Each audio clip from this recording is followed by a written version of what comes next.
Welcome to episode number 42 of the Balancing Act podcast. I'm Andy Temte, and today we have Michael McManus joining us.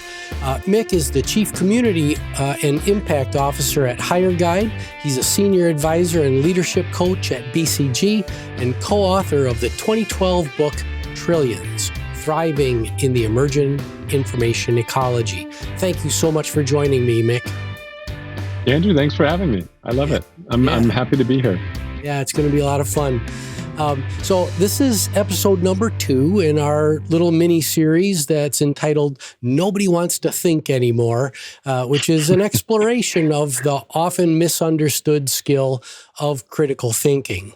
But with all my guests, I like to start with a very simple but insightful question, which is, Mick, what is your story? I think if you were to define me, I'm a maker. I just love making things. And I stumbled onto it pretty early in life. My dad was a mechanic and my mom was a biologist and a school teacher. And so the dinner table conversations were interesting because my dad hadn't even graduated from high school at the time. He was just a mechanic on cars. But he taught me how to take apart anything.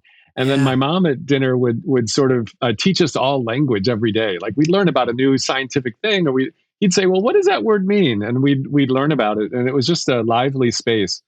And sort of walking the alleys of Chicago were like a wonder box. I mean, it was just like, oh, there's an old bike.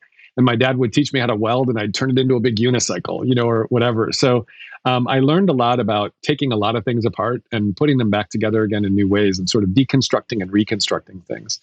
And I ended up with a degree in industrial design. Product design is the way people normally think of it as. But if you just make one thing like a chair, you can be an artist and a craftsman. But if you need to make 100 of those chairs or 1,000 of those chairs, you need to figure out what is chairness. And you need to kind of step back and kind of think through the architecture of what a chair is. And you've got to think about how it would be manufactured, how it would be recycled, how it might be purchased, how it might delight somebody. And that really got me excited because it was kind of like mad science. I got to be an inventor and play with things. And I was in product design for a while. And then I learned how to design large experiences. And I stumbled into co-creating a company called Elan in the 90s, where we took digital things and we put them in physical places. So we'd take digital tech that was coming out, which was, this is sort of early web. So that web was fairly slow. But we had this stuff called Macromedia Director and other tools that we could use to make the physical world work, if you remember that. Yeah. And ultimately I ended up convincing a client that we would actually help build the second biggest structure at the Olympics in Sydney, Australia for the 2000 Olympics. And we designed the whole thing. And we ended up having a goal of 250,000 people would go through this space. It was the Athlete and Family Pavilion. It was where athletes and family got together securely, but also fans could come. We called it Rendezvous. It turns out calling someday Rendezvous at Olympics is good because then people would say, hey, let's meet at the Rendezvous. Ah, nice. But this was wonderful. And we had to do it in less than a year. And we ended up with 1 million people going through it in 15 days. So it was just this wild experience. And then I ended up joining a group called Maya, which stands for Most Advanced Yet Acceptable. And it was a terminology coined in the 1930s by an industrial designer named Raymond Loewy, who came over from France. And he helped design our way out of the Depression. And he said, if you could find the most advanced technology, yet acceptable for normal people, you had found the Maya zone. And we practiced that. So I was the owner and president and CEO of Maya, one of the owners, for 13 years. And it was just a delightful experience. And then Maya was acquired by Boston Consulting Group. And then after that acquisition, they approached me and asked if I'd be a senior advisor. And they've got a wonderful senior advisor program that is basically retired partners, retired customers, and weirdos who come in through acquisition like me. And it's just a delightful group of people who kind of never really wanted to retire. They retired, they did the fun stuff, and then they were still hungry and they were still excited about things. And so they wanted to keep engaged. And so that's what I'm doing today. Yeah, that's awesome. Your story reminds me of so many things from my childhood. One of my favorite classes was in the ninth grade. I was one of six kids that was picked to go into this small engine repair class, and Right. and the whole class was, here's a lawnmower. We want you to take Yeah. we want you to take the whole thing apart and put it back together. And a passing grade is pulling the ripcord and getting the thing to start. It actually works. Yeah. Yeah. Fortunately, mine turned over, and I got a passing grade. And then my uncle Lindsay was my quote unquote favorite uncle of my dad's two brothers. Because he had children, and my other uncle did not. So when you're a kid, you kind of gravitate toward that family environment. But Lindsay could make anything. He was just this guy that he made us go-karts from the weirdest stuff, and I learned so much from him. So thank you so much for sharing that. If you had to pick one that's real accelerant for your career, what would that accelerant be? I think there were so many people who helped me in my career, and I'll pick one that just I think really pivoted me in my world. I was working at this organization that I had co-founded called Elan in the 90s, and we had just finished the Olympics. And I was just like, wow, I never want to do that again. It was just crazy intense, and coordinating around the world and everything. It was amazing, but it was also really intense. And I was giving a talk about how hard it was to get this digital physical structure to be stood up and actually just run for 15 days. Like, just not have a blue screen of death on a 60-foot side of a building. Like, that would be great. But technology wasn't ready for that. It turns out that you had to use this general purpose thing called a PC. And PCs were kind of garbage at everything.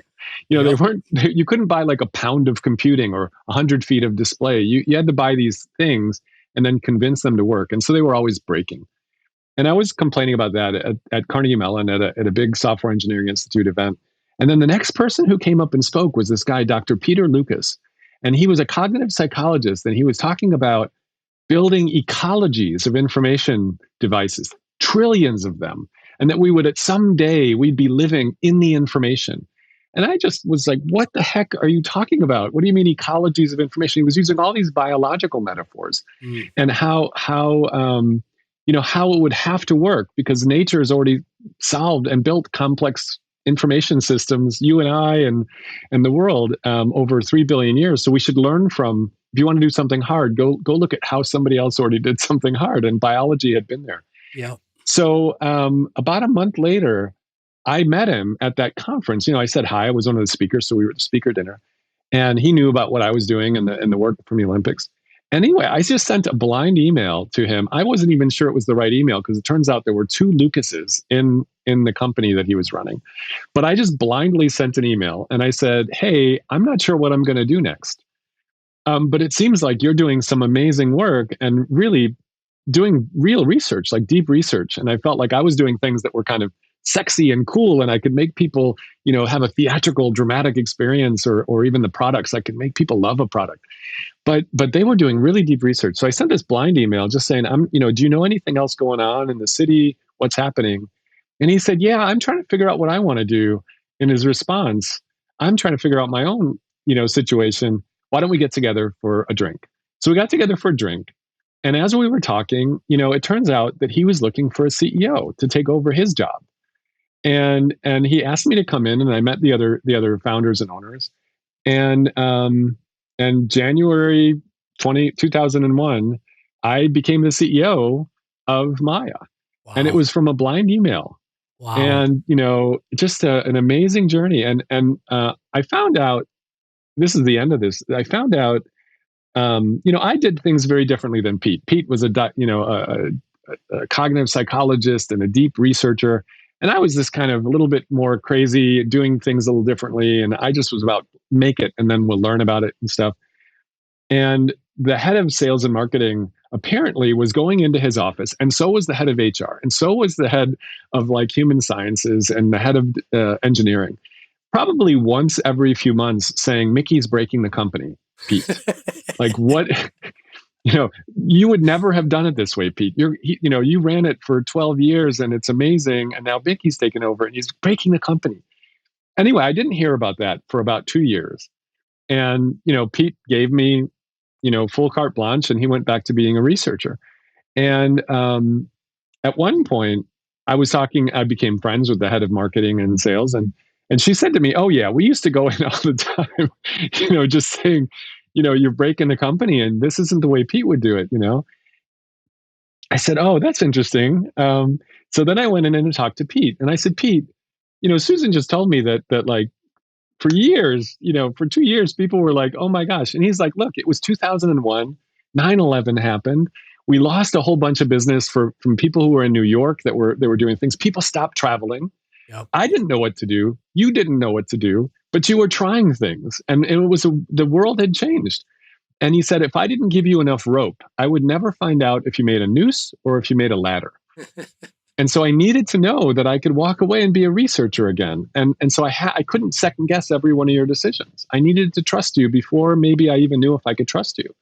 And I love that. And he taught me so much about leadership and about, trust, that it really impacted everything I did after that. Yeah. Wow. What a story. That in my first book and in the next book, trust is just central to the conversation. And so much damage is done when we start from a position of skepticism and mistrust. It really is. Thank you so much for that. I think that's a wonderful segue into one of the central questions today, which is, what does the term critical thinking mean to you?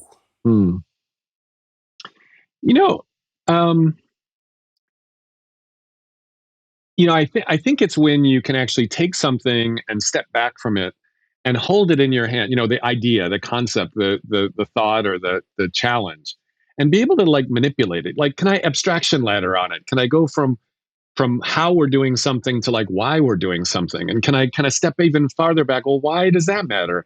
And then can I come down from a different angle? And, well, if that's really what we're trying to do, maybe a different how would happen. So it's a way of kind of almost jumping up and down levels of meta-ness, the concept, and being able to manipulate this. And I think critical thinking sometimes happens through doing. I think there's critical making. Yeah. Where the act of you building something, not because you're making it for pretty, but you're actually trying to learn something. Like you learn because the wood teaches you something, or the metal teaches you something. It has a way that it has a grain that it wants to work, and it's actually it's showing you how to work. And when you don't use that knowledge from the medium, whatever the medium is, whether it's a video thing or whether it's a physical thing or a digital thing, if you don't use the medium, you're working across purpose, And so I think there's critical making and there's critical thinking, and we don't talk enough about critical making. It's just more esoteric, but I think it's a way of thinking, thinking by doing, show and ask instead of show and tell, sort of a way that we learn and iterate. And so I think to me, that's critical thinking. It's where we can start manipulating the ideas and really not taking them at face value. Being able to step back. And I think critical thinking is related to metacognition. I think metacognition is another sort of complementary piece of this, which is looking at the thinking about your thinking, sort of tapping into the crowd within you, by being able to step back and say, oh, okay, wait, I guess I'm falling for this bias. I wonder what would happen if I looked at it from 90 degrees and I did something else. And I think they teach metacognition in at the War College for commanders, and they teach because there's this danger of falling into the fog of war, or there's danger of falling into believing everything your brain is telling you. And a lot of times your brain just tells you goofy things, and you need to say, thank you, brain. I'm going to put that idea on a little leaf and let it just float by and say, thank you. I don't have to act on everything my brain does. Right. And I think that critical thinking and metacognition intersect in some ways. And deep reasoning is maybe the third part of it, which is where you don't just learn a piece of information, because we have this power law of forgetting. If we learn a piece of information, we soon forget where the source was, the criticality of it. And we only remember it if it's familiar to us, which is why propaganda works well for the world, or doesn't. But when you have deep reasoning, you actually need to apply the knowledge. So when you read a new book, if you needed to teach some essence from that new book to someone else, you have to like reason deeply about it to figure out what the essence is, what Yeah. the hidden knowledge is, and do it. And so I think those are all bundled together in my head as critical thinking. Yeah, I like so in the world of continuous improvement, there's the concept of the 5 whys, and I think what Yeah. what I just heard from you is the 5 whys on steroids, essentially, a multi-dimensional 5 whys. Yeah. So that's really cool. Is there a story from your past, your career, when critical thinking was just essential to a particular success, or you were able to really avoid some big failure that was looming? Well, I think I've got an example that that was another big game changer, really. That when I was running Maya, we would occasionally do research for the Department of Strategic Surprise, like DARPA. And we would do research, but we actually owned the ability to use that intellectual property for commercial purposes, for other things. We would do this research for other purposes, and we would have access to it. And so every once in a while, it would percolate within our company, and someone would say, "Whoa, like I think that could be a new company."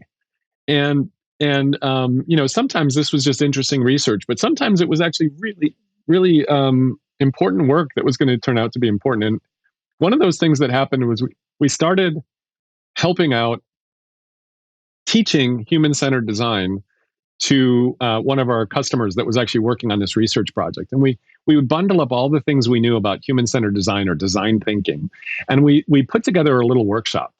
And they loved it so much that they asked us to actually teach it to a whole bunch of their engineers and a whole bunch of their program managers and everything. We started doing that, and it was just kind of a fun side thing where it was useful because they would do amazing things when they were there, but they felt like when they got back to their offices, they didn't seem to have the way to unlock things as much. And so we started teaching it.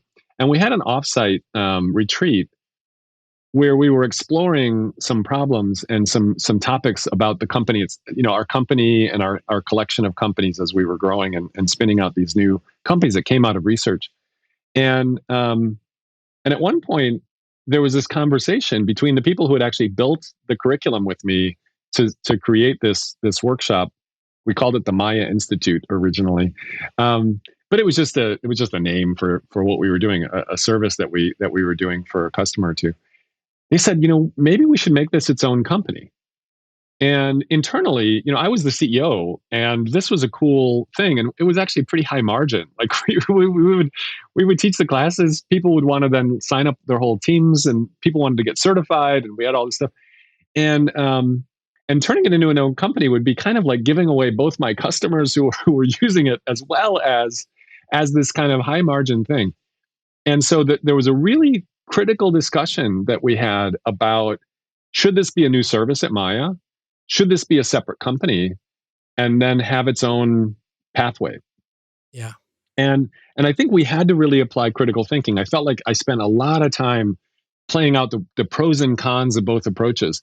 And what we ended up ultimately doing was spinning it out as its own company. And so it became something called the Luma Institute. And you can look up lumainstitute.com and you'll find it. We've taught over 80,000 people around the world how to do human-centered design. It never would have happened like that if it was just a service inside of Maya. I can guarantee it. Because what I found was it would have distracted me. It would have distracted the company from what our core value was. And but by making it a new company, and we did. We assigned. We helped get them a line of credit early on, so that they could handle and weather storms. We helped them actually take on some of our customers to do this stuff. What we found was that the customers would actually learn about human-centered design, and then they would do a lot more themselves. But what they would do is they would come back to us for the really hard stuff. So Mm. we kind of went up the food chain a little bit, and we would work on the really hard stuff. And then Luma would teach a lot more people to appreciate putting people first Right. and being human centered. And so they just had their, I don't know, 10th or 12th anniversary. They were just acquired by Mural, the infinite whiteboarding tool and everything. Yep. And so they're going strong, and the Luma system is now being built into Mural's kind of operating system for collaboration and collaborative co-creation. And that whole group of people had ownership. We gave them sweat equity, so they actually built their own capacity and their entrepreneurial nature. They did a bunch of stuff. I would look back and be like, Chris, I don't know why you're doing that. Don't do that. And then he would be like, thank you for the advice. And then he would go do it. And then it would work out way better than I thought. So it was sort of, if you love something, set it free. And trust that something could happen. But that was a tricky, a lot of soul searching, a lot of Yeah. critical thinking to try out different like scenarios of what would happen, what Right. ifs. Right. And I could never have predicted how well it turned out. My Yeah. what ifs never went that far. Yeah, so you've introduced this concept of human-centered design thinking.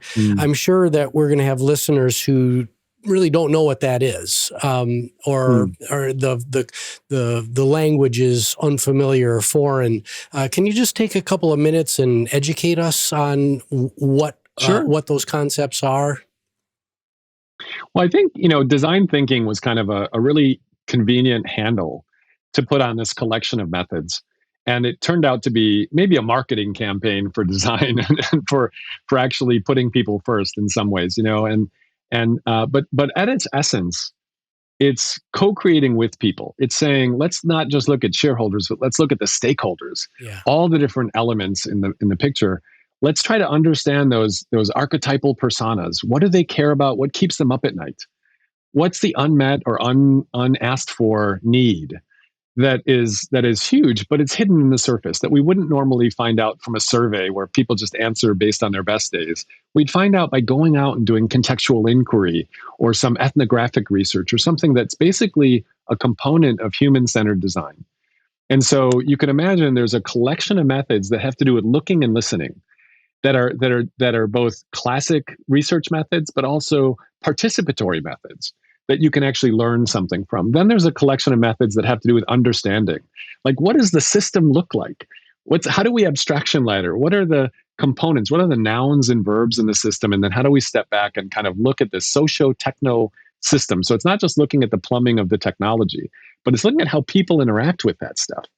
And so that's the understanding part. And then there's the making, like critical making and making to do, and you build out a storyboard, do a war game and simulate a year and a week or simulate a week and a day, both of the technology and of the user experience and the way people would do things, which ultimately leads to new business models and insights there.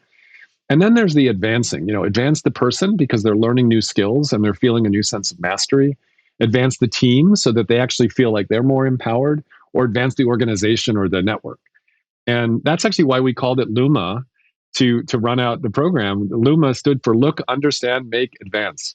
And it was about these methodologies. But that's the whole point of it. Is a lot of people learn about being creative, learn about being innovative. But when you actually say, okay, but what are the methods you use? Yeah. It turns out you need methods for looking, for understanding, for making, for advancing, for looping this around.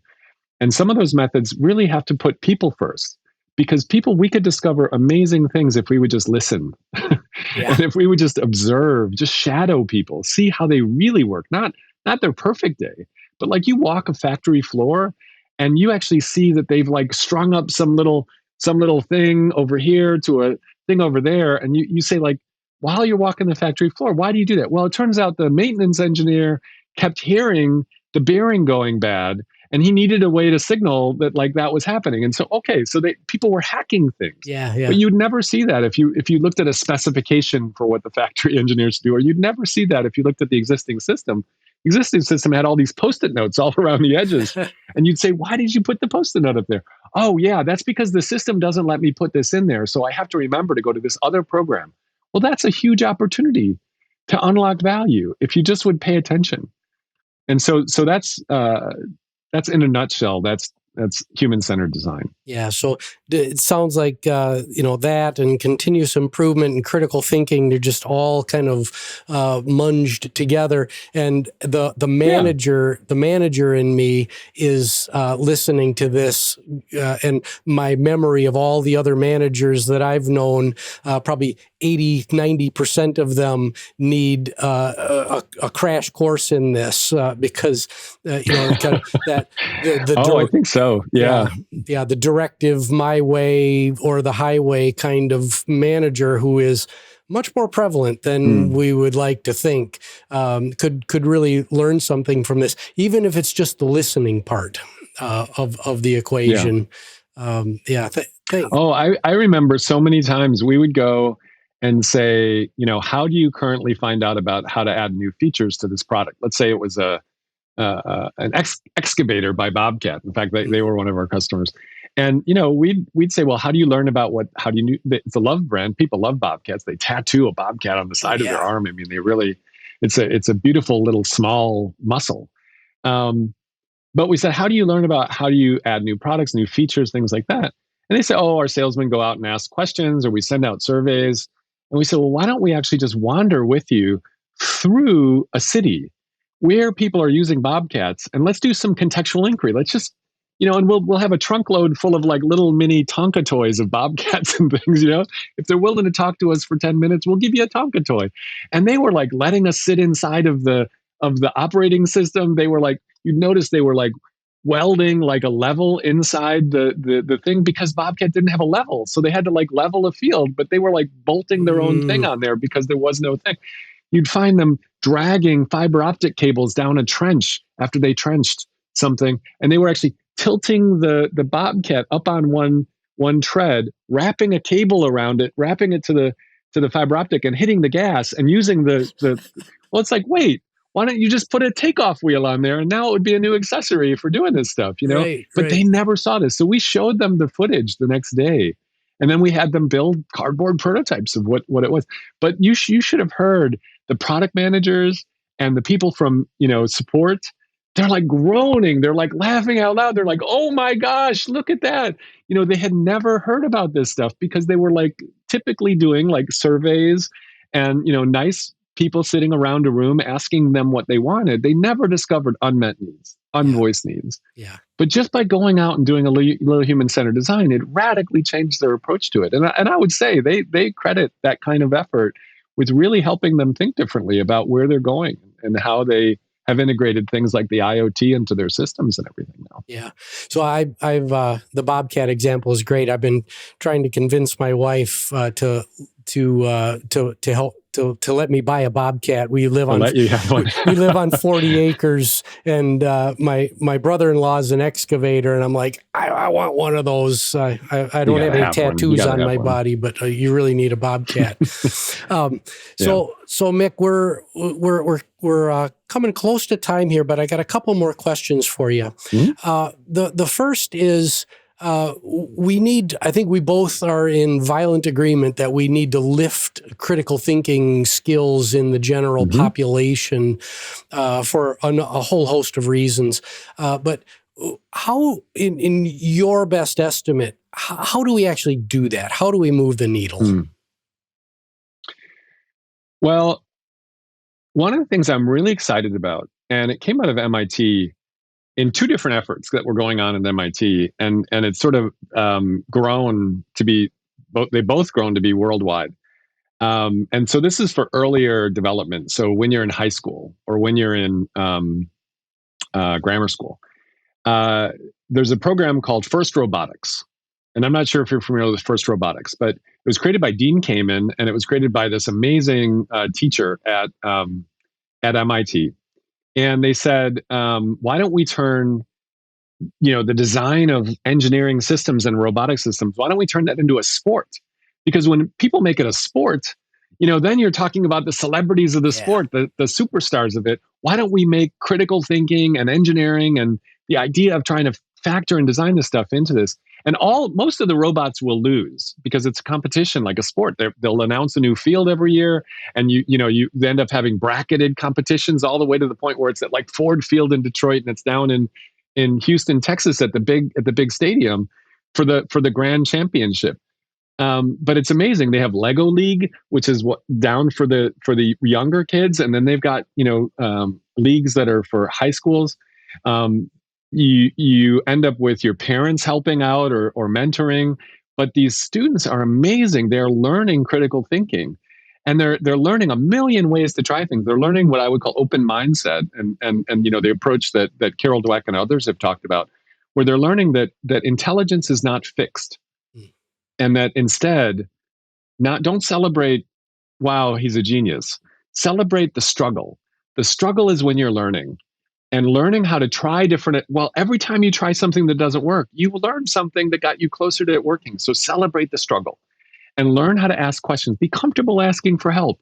Instead of when you say intelligence is fixed, well, I'm just not good at math, or I'm just not good at something. That's a terrible thing. Oh, so I think First Robotics is doing a wonderful job, and many of those graduates, it's been going for 25 years, and there are hundreds of thousands of kids around the world that compete every year now. So that's been going.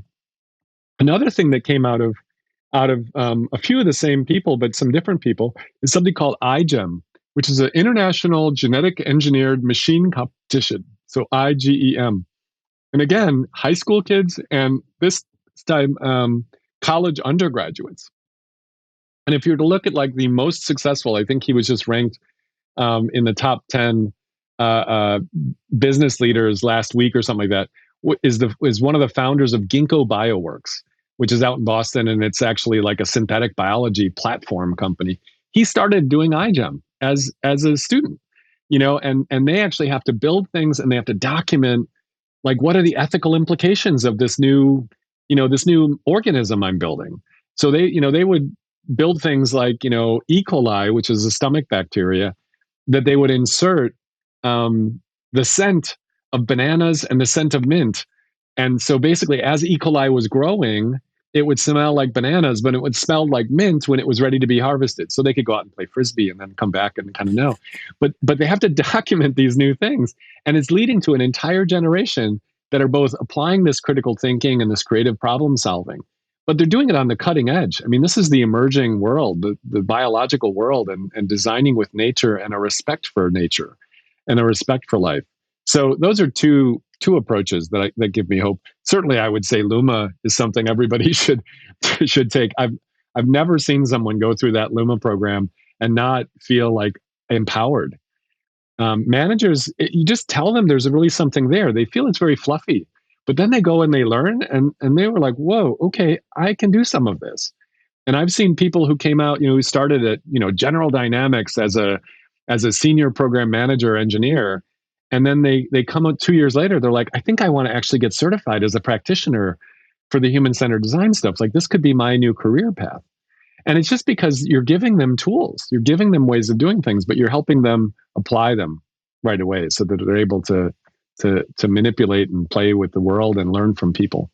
Yeah, every year the robotics, I believe it's either that same program takes over the lacrosse center, which is a 5,000 seat arena here. I'm sure they do. And, but how do we make some of this more accessible to individuals who, come from more challenged backgrounds? We need to grow, programs like that. I think about my local Boys and Girls Club here and the wonderful things that they do. Is it all about getting organizations like that connected in with the organizations? I think sometimes they don't even know these exist. I was at a conference recently that was about education. And it was some inner city schools in Pittsburgh, in Chicago, and in an old steel town called Elizabethtown. And they were talking about what they were doing. And they have 3D printers, and they actually had a competition for iGEM, and they were like the first Black, inner city class to actually make it to the semifinals. And the rest of the educators that were in the audience had never heard of it. And here were people who they're not prep schools. These are like public schools, and they were doing it. So I think a part of that is getting people to know about it. There's an initiative that came out of Pittsburgh called Remake Learning. And actually, I think this week is Remake Learning Days in multiple cities across the country. And it's basically thousands of events going on where people are learning how to remake learning for K through 12. And I think it's amazing, but I talk to people and they don't even know it's happening. And I'm like, wow, you should get your city, you should get your community, your town to be part of the Remake Learning Days. If you Google Remake Learning, you'll find all about it. And it's wonderful stuff. And they've really come up with a kind of playbook to start implementing this in your town or in your community and things like that. So I see a lot of hope there. But a lot of it is this missing connection. Yeah. And it's not necessarily going to come through the top down, administration side of things. I think it's got to be a little bit more. People have to be curious. Yeah. Organic connections. And I think more organic connections. Yeah. So before we go, just 30 seconds on what are you doing at Hire Guide? What's Hire Guide do? What's their big differentiator? So I'm an advisor there, and I've been helping them build a sort of leadership community and think about social impact. Like, how do we actually level the field? So Hire Guide is focused on, there are a lot of companies that have been focused on how do you recruit people? How do you screen people? But then when you get in the room to actually be in an interview where it's a real human conversation, there's not much there to help you. So a lot of people who are hiring managers kind of wing it. They just they Google good questions on, for this job or something on Google, or they remember what their boss did when they were being hired. And they don't actually understand that a lot of those questions are stereotyped or biased. And they could lead you to ending up hiring a lot more people based on rapport, like the person just happen to have charisma, or on pedigree. Oh, they went to Harvard, so I'm going to trust it. Or I went to Harvard and they went to Harvard, so they must be good. And you end up getting your stereotypes to play up. And we end up with no cognitive, cultural, gender diversity. And frankly, there are plenty, and you can find some BCG research reports about this. There are plenty of reports out there that say the more diverse your team is, from the schools they went to, from the cultures they grew up in, from the places they came from, you outperform. Public companies outperform up to 19% better if you have that richness. So we need that. So Hire Guide's focused on that idea that if we could actually use structured interviews and use 60 years worth of psychology, behavioral psychology from institutional organizational psychology research, we could implement it into a program that would lead to hiring people that actually can do the job, but also focusing on skills and values and potential, so that you could actually find people that will fit, but not fit, which is, can turn out to be kind of a racist way of doing things. I'm looking for fit, which means I'm looking for someone who looks like me, but actually looking for fit that fills a blind spot, right? That actually helps you have a complementary set of skills. And I think that's the exciting thing. And Hire Guide is only 10 months old, and it's made of 12 up to, I think there are at least 12 LinkedIn alumni who just noticed this giant gap. And they're building a machine learning system combined with this IO psychology stuff to build a totally new platform to really help de-bias interviews, level the field, and help people. When you're hiring somebody, it's a very consequential moment in your own career. If you hire great people, you look really good, and it pushes you. So that's what Hire Guide's up to. And they're at hireguide.com. Yeah. That's awesome. Well, Mickey, thank you so much for being here. I've had such a good time talking with you. It's always good to see you, Andy. Yeah, reminiscing about, brought back memories of my uncle and go-karts in his front yard. It's just been fantastic. So I'm Andy Temte. You can find all things Andrew Temte at andrewtemte.com. You can find the podcast at your favorite podcast service. Please like, subscribe, rate, and we will see everybody next time.